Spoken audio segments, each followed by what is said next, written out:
Um, Yeah. AI is one of the most exciting things man has ever come up with, and also the most terrifying thing man has ever. I mean, it makes nuclear weapons look like romper room or some sort of preschool game.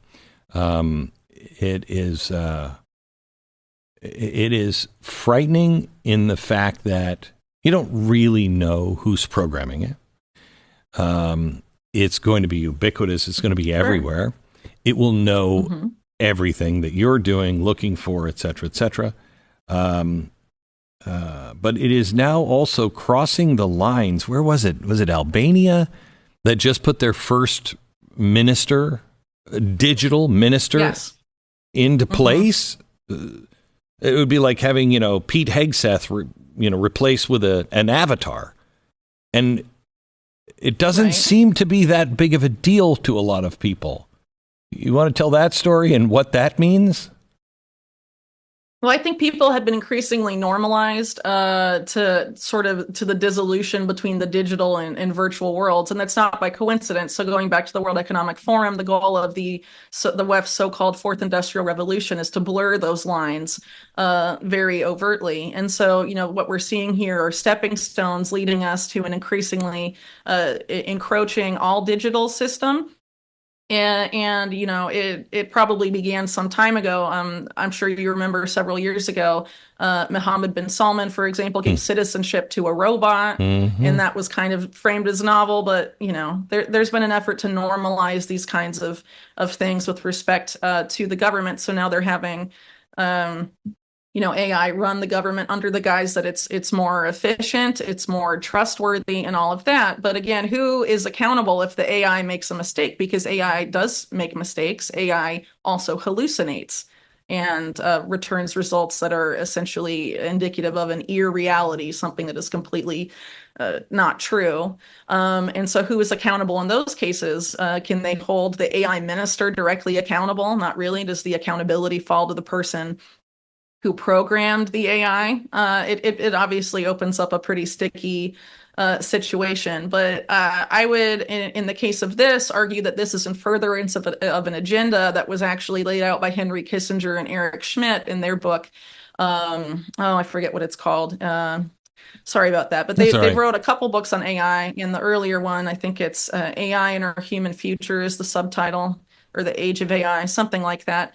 They essentially argue that we should put AI in charge of government because they assume they obviously believe that AI is a form of a super intelligence, therefore it knows better than humans do. And so even when it returns these unreal, irreality results, we should take that as a sign that it can see things humans cannot see. We should just trust that it's there because we should trust that it's super intelligent and sort of offset give it power over our lives supposedly because it's a better arbiter of what's real and what's not than we are, which is I think that Terrifying. is just insane. Also, sorry to keep repeating that word, but No. it's hard. Some of this is really Insane. just bonkers stuff. Yeah. Yeah. And in addition to that, Kissinger and Schmidt laid out that their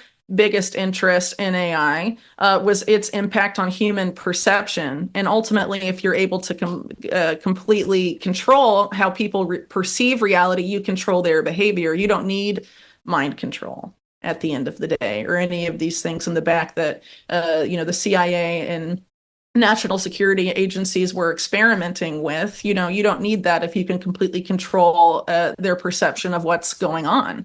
And so the goal, as they lay out here or laid out in that book, is to have people rely on AI for their perception of essentially everything. And that eventually, by doing so, people would be the term they used was cognitively diminished to the point that they wouldn't be able to understand how AI acts upon them anymore.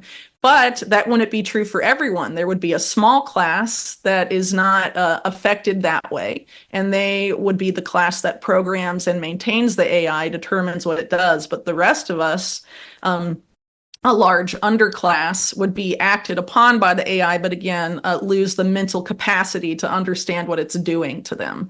And that eventually it would start determining their preferences for them and all This is sorts such of evil. I things. mean, there is no other way to describe this other than evil. When you are taking humans who are built to act, not to be acted upon, and you purposely put them into a class that you can act upon, there's no better word to define it than evil.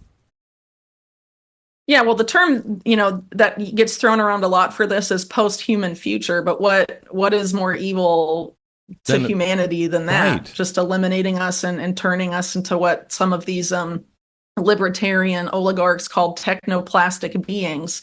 I mean, some of them think that humans are nothing more than bootloaders for digital intelligence. I mean, that's how we are perceived by a lot of these tech oligarchs, because again, a lot of their goal, and they've been relatively open about this, is to live forever.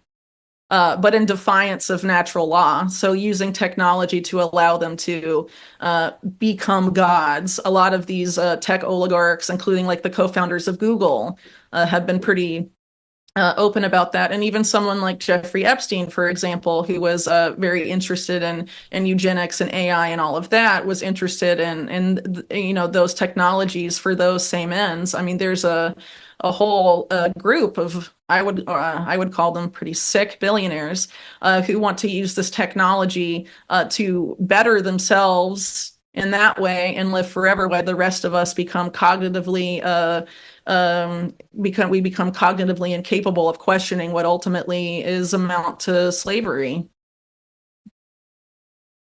We should say no.